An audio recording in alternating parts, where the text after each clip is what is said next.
Alright, so support material 8, working capital management. We spoke about a spontaneous liability. Keyword to remember here, unexpected. If something is unexpected, it's something that we need to provide for. And we're going to be looking at this, the short-term financing that we can use to meet those obligations. Different types of short-term finance. You get two types, unsecured and secured. If something is unsecured, there's no collateral. Okay. If it's secured, there is collateral. What is collateral?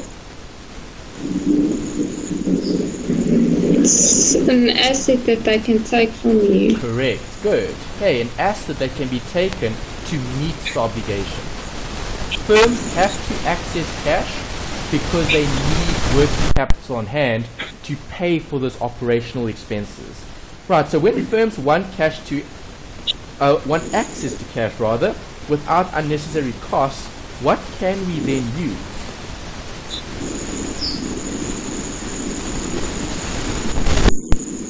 Well, you can take out loans.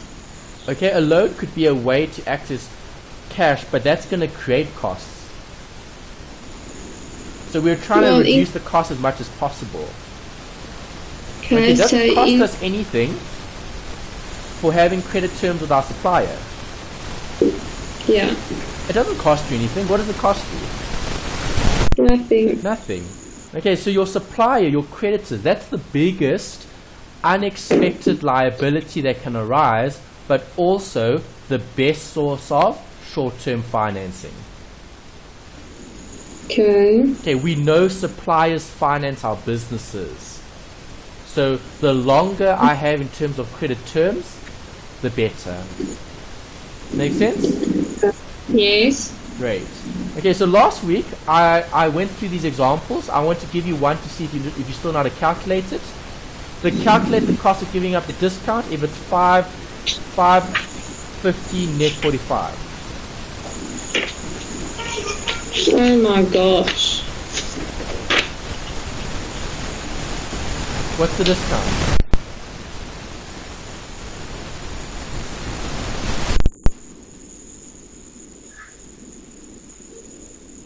What's the discount?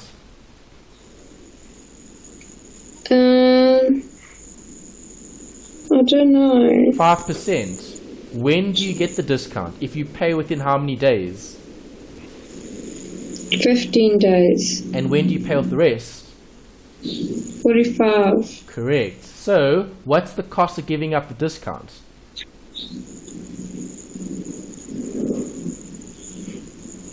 Let me just get a calculator here.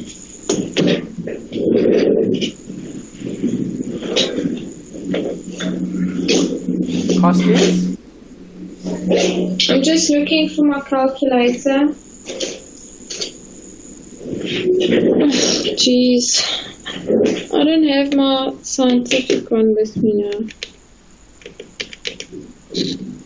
0.05 divided by 0.095 equals times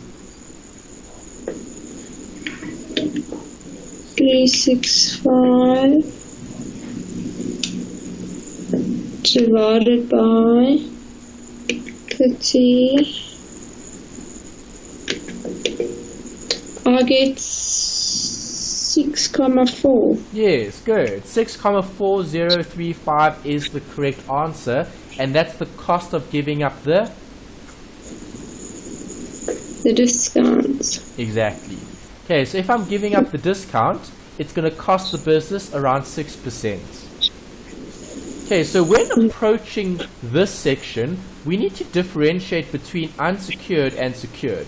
Unsecured meaning no collateral. Secured meaning collateral. Right, so the one has security, the one doesn't. Does that make sense? Yes. Okay, so describe an interest rate to me. What is an interest rate? The cost of borrowing. Exactly, because we're looking at loans. So different loans have different rates. The first bit, you need to tell me what a loan is. Well, it's money you're borrowing Good. So that it's you're seen going as to pay a back. Obligation. yes. Okay. So think accounting here. Loan, liability. Do you agree? Yes. Okay. So if a loan is a liability, are there different types of credit or debt? Yes. So what types do you get?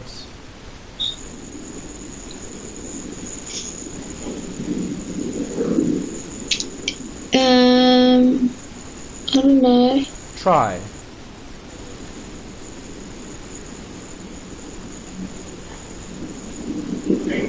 But do you mean like a home loan? That's one type of credit. What else? Credit card? Good. What else?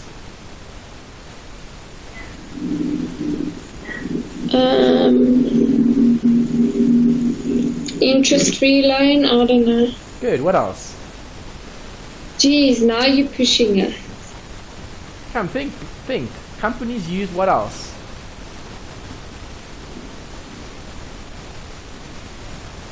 Short-term, long-term loans? Okay. Have you heard of revolving credit?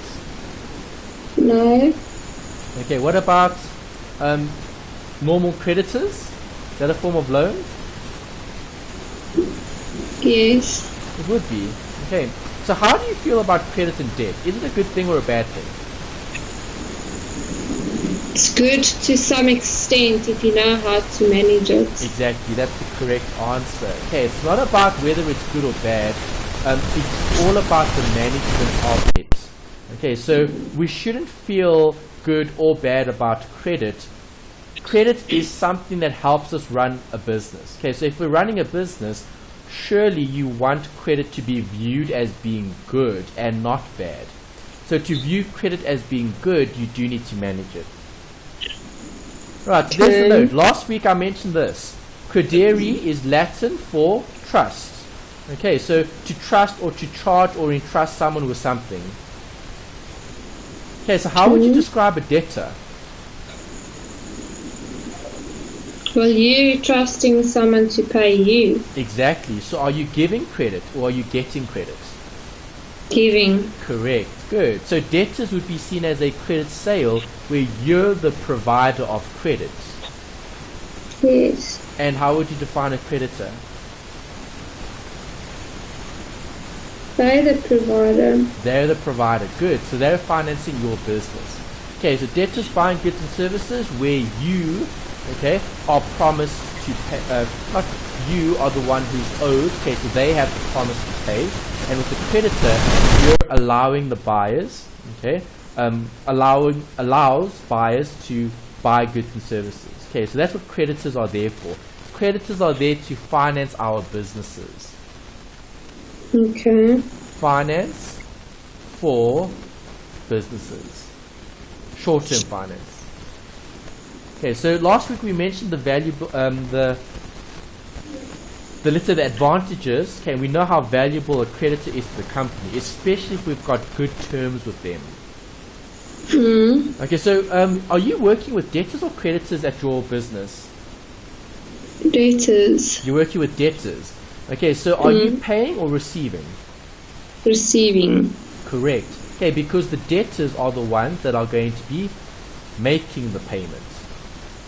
Alright, so your company would be their creditor. They're considered your debtor. Is there a limit? What do you mean? Do we only get debtors and creditors? No. What else do we get? Well, the other loans. Okay, but if we're talking about a company operating, what other... Remember, debtors and creditors are accruals. So can we get other accruals?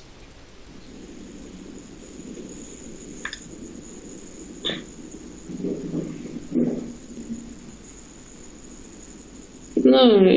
Yes, you can. What other accruals could you get? I don't know. No. When do you pay the water and lights? At the beginning of the month or at the end of the month? Or in the next month? Or in the month before? I don't know, actually. Think about it. In the beginning? No. How can they charge you for water and lights at the beginning of the month? If they don't know how much you've been using. Okay, at the end. Not at the end either, because you would have used the water and lights. They'll only charge you for the water and lights in the next month. Okay. Okay, so in March, you'd be paying off February's water and lights. In April, you'll be paying off this month's water and lights. Okay. Okay, so that is an accrual, right? Because do you get to use the water and lights during the month? Yes. When do you pay for it? Later. The next month. Yes. Okay, because they need to bill you for the usage. Okay, does that make sense? Yes. Okay. Unsecured loans. We spoke about this. If it's unsecured, what does that mean? There's no collateral. Good. Without any collateral. So if there's no collateral, are these loans going to be more or less expensive? Less. No. Why? Because there's more risk. Okay.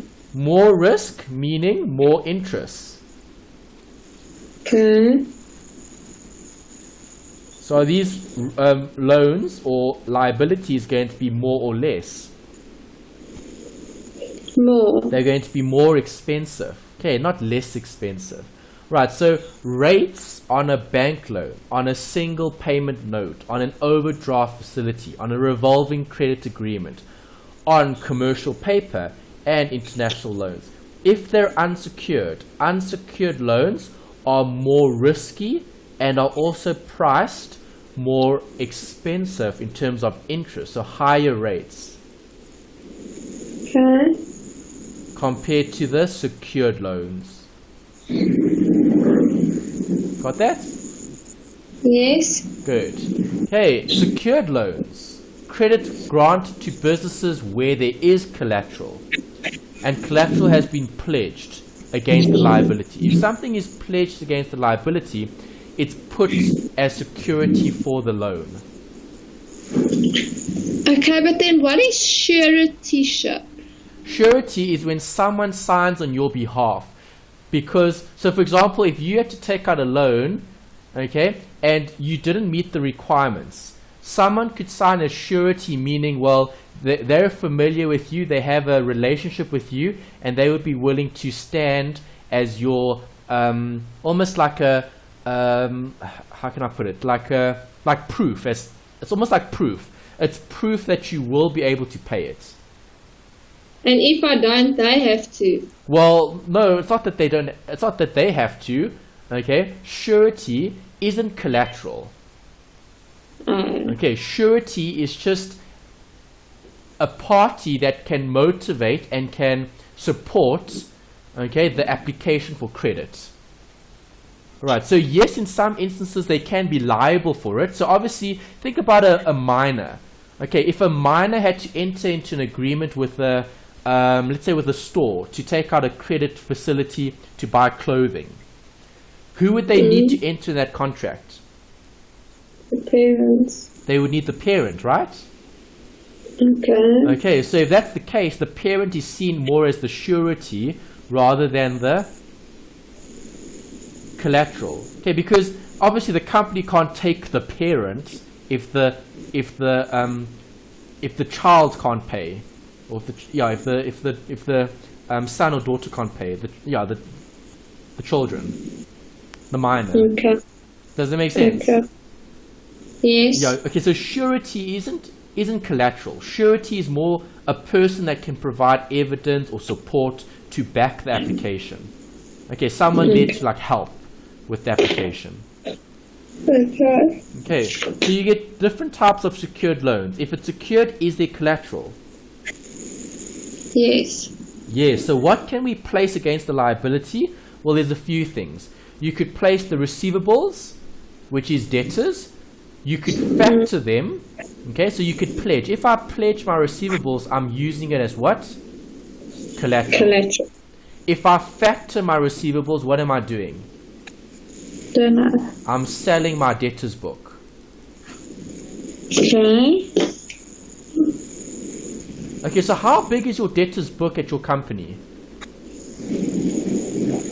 What do you mean my debtors book? Your book. So how big is the book? How many people owe you? Well, it starts off at about 6 million. Okay, so that's the debtors book. Okay, if you had to factor your book, you would sell that 6 million, okay, and you would receive the cash. Okay. Right, so factoring is when you're selling debt to a debt collector, basically. Okay, selling your debtors book. Right, so do you agree that 6 million that you need to follow up takes time and effort, right? Yes. If the company didn't want the hassle of having to follow up, what could they do? They could factor their debtors book. They could take the 6 million and they could say, well, this institution is a debt collection institution. Okay, so their business is to collect outstanding debt. Would they be willing to give us 80% of our book? Maybe, maybe not. Or 70% of our book? Maybe, maybe not. Okay, so 6 million as debtors, you could sell it for 80% or 70% of the amount. Okay, because then you receive all of it. So it reduces or it eliminates the probability of bad debt. Okay. Right, what is inventory? Your stock. Good. Can you use stock as collateral? Yes. Of course you can. Okay, so which is better, secured or unsecured? Secured. Why secured? Because there's collateral that you can take.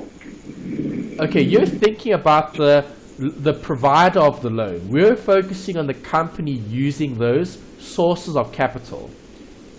Oh.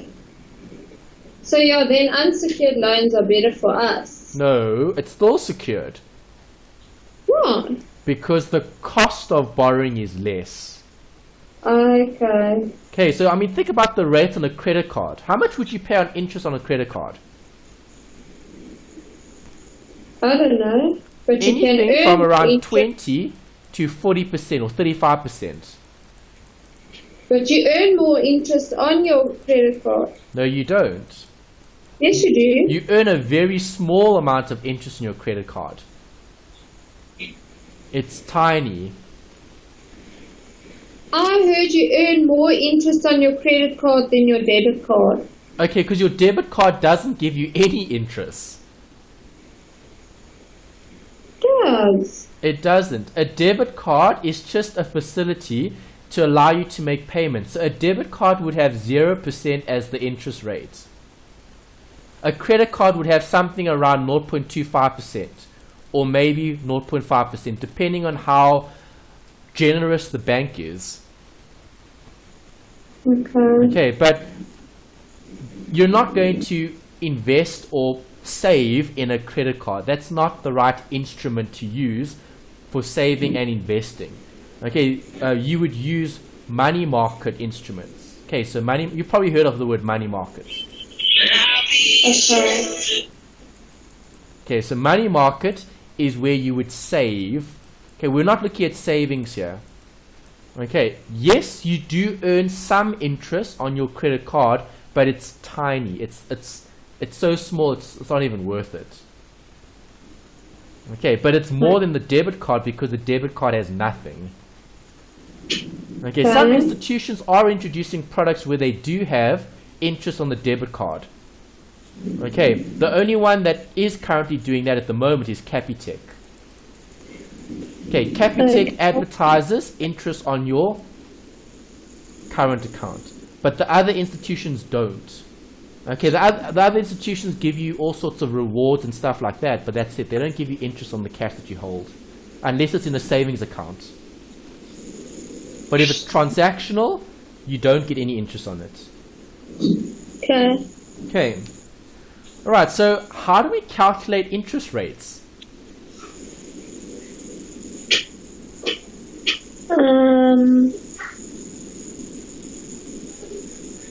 Come, you should know.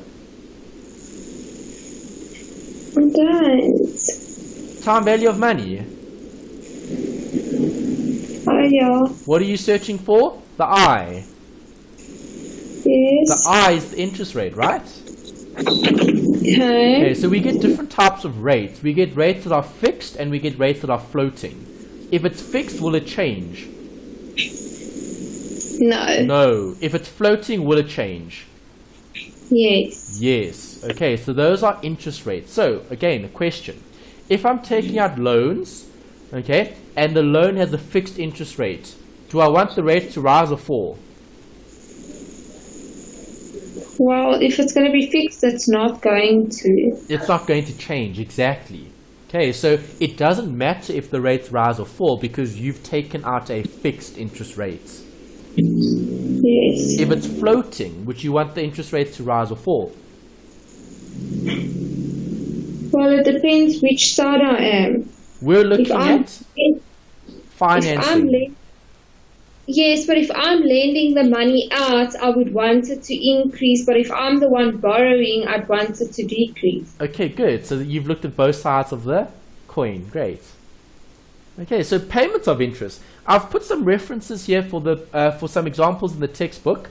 The textbook page number might be a bit different in the new textbook. Let's just check. Page 200, not 200, 29, 629. Okay, 629, 628. Okay, 27 is actually where it starts. All right, so the page reference here, page 627 in the new textbook, gives you some background on the unsecured sources of short-term loans, and then they take you through some of the calculations. Right, the calculations are very basic, okay, because they're interest calculations. Right, interest is what? How do I calculate interest? Time value of money. Yes, but if I'm working out simple interest, principal times? No, I don't know. Principal times rates. Okay, you've done this before. So let's say if you've got a loan of 10 and the rate is 2%. What do? You times it by 2%. So 2,000 Rand interest. No, I'm lost. Principal times rate equals interest. Okay, so let's say the loan is 500 and the rate is 10%. How do you get the interest? Times it by. Yes. Okay, 500 times 10% is 50. Okay, so 50 is the interest that you pay. Okay. Right, so when looking at the payment of interest, you can either have interest being paid in advance. If it is, then it's a discount loan. Okay, so if I'm looking at raising capital, how much do I get up front? Do I get more or less than what I borrowed?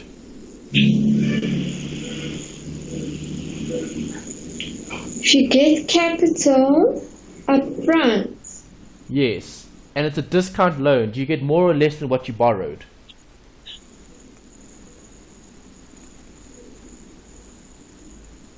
Less. You get less, exactly. Right, so when calculating interest, there's the equation to work out interest. It's the interest over the amount borrowed minus the interest. That's the denominator. Because it's a discount loan, so interest is paid up front. Okay. What happens when I have normal interest calculations? So for example, a home loan. Does a home loan have discount interest? No. No, a home loan has compound interest. Okay. Okay, so present value plus interest equals future value. Interest is the principal times the rates. What is the effective interest? We've seen it before in FIN3601. No. What is it? The cost The what cost? of capital. Okay, almost. The what cost of capital? If you're looking at a loan, the effective interest. Cost of borrowing. Taking what into consideration?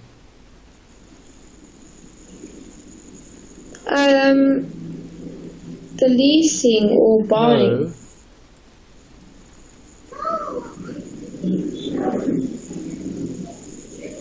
What is that? The compounding. Yeah. Okay, so do you agree? Let's look at this. If I've got 10% compounded per annum or 10% compounded monthly, which would give you more interest? Per annum or per month?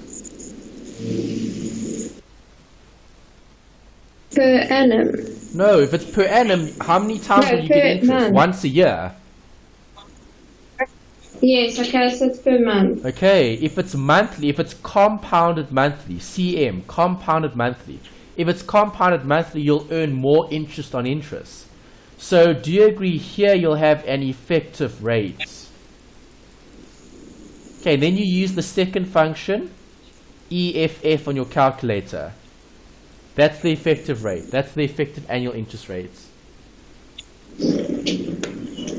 Okay, just some revision from 2601.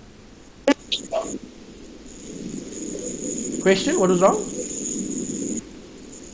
I said this is difficult. It's theory at the moment. We haven't looked at any workings yet. The workings are in the assignment. Is that okay? Okay. Happy with what a rate is? What is a rate? It's a cost of borrowing. You agree? Okay. Yes. Okay. Right, so you get different types of loans. Here are some of them. Right, what is a bank loan, Tammy?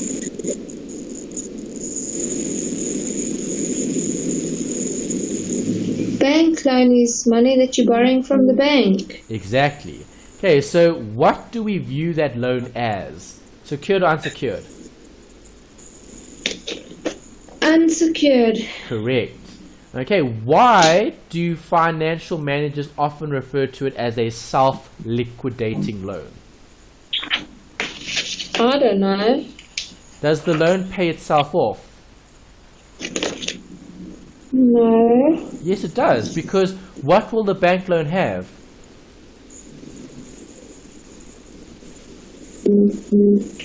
No, man. A payment. So if the But bank what- loan has a what is- payment, what does the payment pay off? Capital and interest. Do you agree? Yeah. Okay, so a bank loan is normally referred to as a self-liquidating loan because when making those payments to the bank, you're amortizing the loan. A portion is paid off in terms of the capital and a portion is paid off in terms of the interest. Happy? Yes. Okay, a single payment note is a once-off type of loan where there's a specific period. Right, that's a specific note. Okay, it's short-term lending. Okay. Here's a note about that again. CCC. What is CCC? Cash conversion cycle. Right, so obviously we're using cash from operations to pay off those loans. Something else to consider there as well. Okay. Overdraft. What is an overdraft, Tammy? Well, if you're going to the negative on your bank account. Correct. Right, so can you withdraw more money than there is in your account? Yes. Yes, and that's seen as financing. It's an additional amount of funds that you can access. Does that depend on your credit worthiness? Hello? Does it depend on your credit worthiness? Yes. Correct. So is it guaranteed? No. No. Okay, what did we say in a previous chapter about credit? Do we give credit to anyone who wants it? No. No, we need to do what? Credit checks. Correct. Credit checks, credit application. So when looking at overdraft facility, the overdraft facility is going to provide the applicant with a source of funds that are available, but they have to apply for it. So there could be restrictions, there could be terms and conditions attached to it. How is that different to a revolving credit agreement? Well, does a company always need capital? Yes. Yes, companies need capital from time to time. So do they always want to apply for new capital or new loans? No. No. Okay, they don't always want to make an application when they need more capital because that's time consuming and they're focusing on operations. So what is a revolving credit agreement? Well, it's a guaranteed line of credit. Okay, what does that mean? Well, that means you've got an available source of funding. It's available, meaning if and or as and when you require it, will it be available? Yes. Yes. Will you need to apply for it? No. No, because it's a guaranteed line of credit. So as and when you require it, you'd be able to use it. Okay. Okay, commercial paper, another example. Let's look at money market, which is something we spoke about earlier. Money market instruments are issued at a discount, very similar to your bonds. Okay, remember we spoke about bonds in FIN3601? If I issue a bond at a discount, do I get the full par face value? No. No, I don't. Good. Okay, I don't get the full amount because they're issued at a discount. It's less than par, at a discount to par. Make sense? Okay. Yes, I think so. Right, international loans. Are you going to be dealing with international loans? Yes. No. Okay, it's going to be focusing on local businesses within the country, not outside. Okay, so this is just theory relating to loans that are outside of the country. Okay, can you take out loans with other companies in other countries? Yes. Yes, you can. Okay, so when dealing with international loans, you're looking at exchange rate risks because your currency is going to be converted into other currencies to provide the actual credit.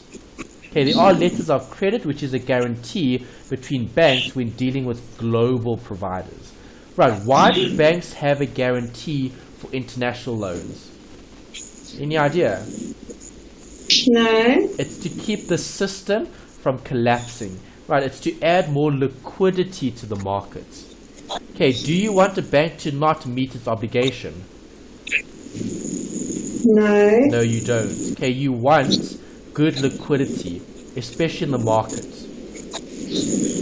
Okay. Right, and that's focusing on international loans, transactions between different businesses, different subsidiaries, different governments even perhaps. They're all international. Right, here's a note about collateral. We spoke about it earlier. Define it for me. Well, it's something that you can give up if you can't meet your obligations. Good. Okay, another word for collateral could be the word security. Okay. Not surety. Security. Security meaning you're using the house as security for the home loan. Or I'm using the house as collateral for the home loan. Okay. Does that help your risk? Yes. It does help risk. Why? Because you have something to take away and sell in order to get your money back. Okay, it's peace of mind for the loan provider, correct. Okay, so the bank would always prefer a secured loan rather than an unsecured loan because of that security. The only time a bank would issue unsecured lending or loans, okay, is when those rates are very attractive. Right, obviously unsecured loans are going to carry higher interest rates, but they're also more risky. Okay. Right, earlier we spoke about pledging. Do you remember what pledging is? If I pledge something towards something, is that a form of collateral? Oh, yes. Yes, it is. Okay, so debtors can be used as a pledge against the granting of more credit. If I'm running a business and I've got inventory, can I use inventory as a pledge? Yes. Yes, you can. Right, so you can use either or, okay, for accessing different lines of credit. We spoke about factoring. Do you still remember what it is? About? Factoring. Do you still remember what factoring is? Let me just have a look.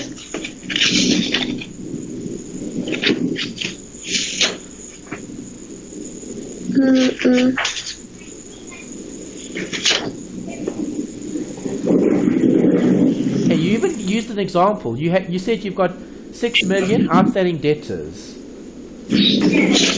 Oh, but wasn't that the debtors one?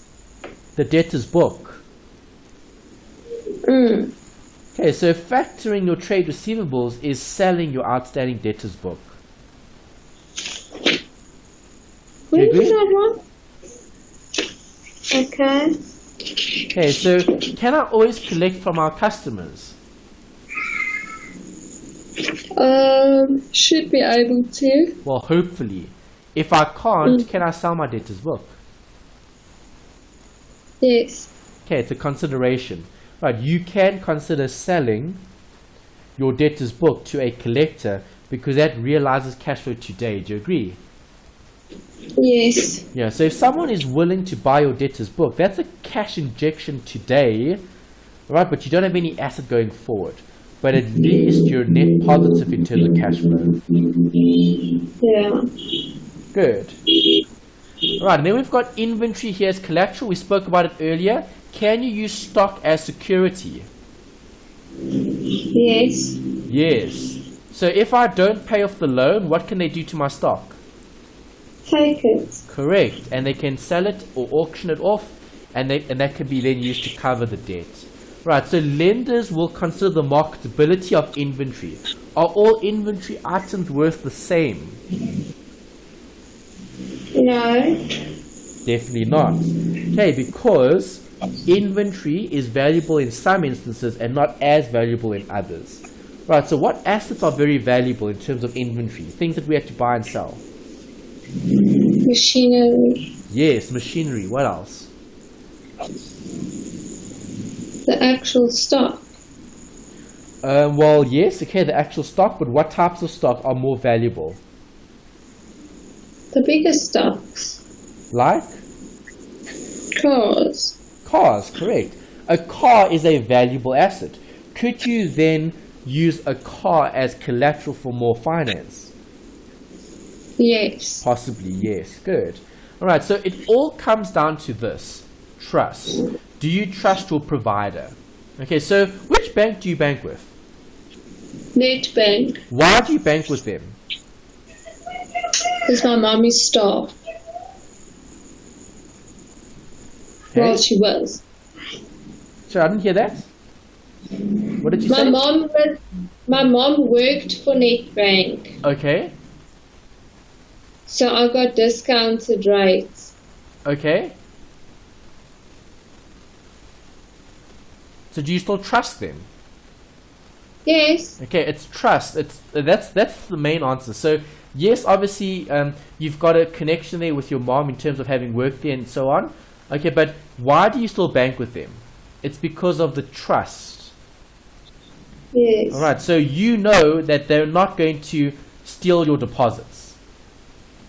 Yes. You know they're not going to unfairly charge you in terms of bank charges.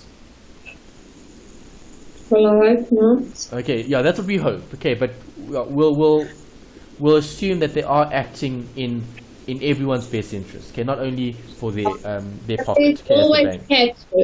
Pardon? There's always a catch. Possibly. Okay, so trust is the key. So people bank with certain institutions because there's a level of trust. Okay. Okay, so trust receipt inventory loans, if it's a trust, we're giving an advance for the future sale of inventory. Can we always sell stock? Nope. No. So that's a very, very big, okay, trust issue there in terms of, can I sell all the items that I've got?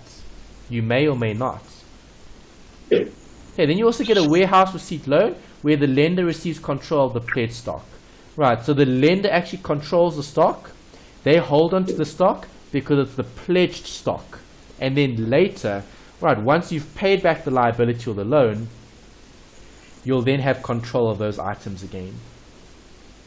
Okay, so inventory, all of this is just a way to do what? Raise capital, short-term capital. Okay. Make sense? Yes. Great. And that's the end of the theory. So Okay, you Tammy? can't put, sorry, so you can't put inventory as a collateral and then they think they're going to claim it from you, meanwhile you sold it in the meantime anyway. See, that's bad. See, then there's no trust there. You can't do that. You can't say you're going to pledge stock. Okay, so there's the two examples. That's perfect. That's a really good example. Right, so let's say you're going to use your inventory as collateral. Okay, if you do, it'll either be this, a trust receipt inventory loan, or a warehouse receipt loan. Okay, so a warehouse receipt loan would be, you take the stock, you give it to the lender, they give you the loan, and they hold on to your stock. Yes. Okay. But you don't physically give it to them, do you? Well, it's control, so they actually receive it. It's received. Okay. It could be on behalf of. Okay, so you might hold that stock on behalf of them. Okay, so the lender might receive the ownership, inverted commas, temporarily, okay, while they've given you the loan. But obviously, if you've got big items of stock, they're not going to physically take those items, but there'll be a contractual obligation in place that would allow them to take the stock if something had to go wrong. Okay, but you're not allowed to sell the stock. But because then you don't have inventory as collateral. You're not allowed to do that. Okay, if stock is used as collateral and you are selling it, then it will be this, a trust receipt type of scenario. Okay, because that's the opposite. Now they're saying, well, we'll give you the loan, we'll use inventory as the collateral. Okay, but it's a trust receipt inventory loan, meaning we give you an advance because we believe you'll sell the inventory in the future. Okay. Okay, do you see the difference? Yes. Okay, good. All right, any other questions? No.